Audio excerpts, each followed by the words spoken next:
Tumepokea ugeni leo wanafunzi wa kutoka chuo cha Hombolo. Wamekuja hapa kujifunza masuala mazima ya mabadiliko ya tabia nchi, lakini vile vile ya biashara ya kaboni.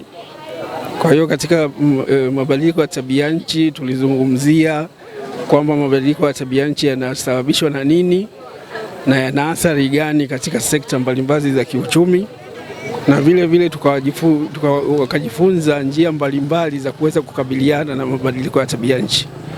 Lakini kikubwa kwenye biashara ya kaboni, tumejifunza biashara ya kaboni yenyewe ni nini, kwamba hivyo viwango au vile tunavyoita carbon credits zinapatikanaje katika sekta mbalimbali na ambazo zinaweza kuingizwa kwenye masoko mbalimbali ya kaboni yaliyoko duniani.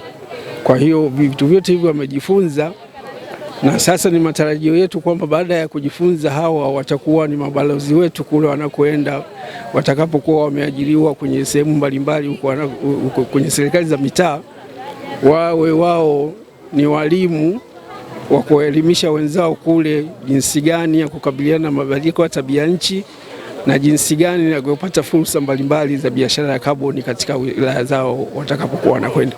Kama tunavyoona fursa hizi za biashara ya kaboni zinakuja na ni biashara inakuja na mafanikio makubwa sana.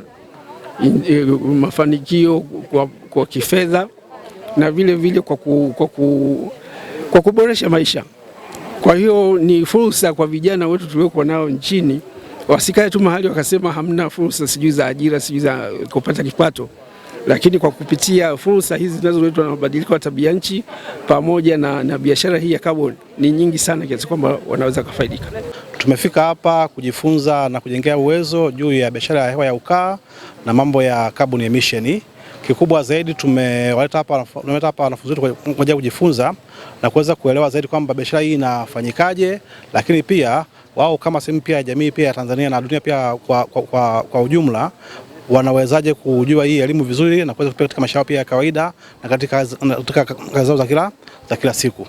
Matarajio yangu baada ya mafunzo haya ni kwamba jamii itakuwa na uelewa mpana zaidi na wa kutosha juu ya biashara ya hewa ya ukaa na namna ambavyo nchi kama ya Tanzania inaweza kujikwamua katika kupata vyanzo vya mapato na kuweza kufanya maisha yaweze kuendelea kama kawaida.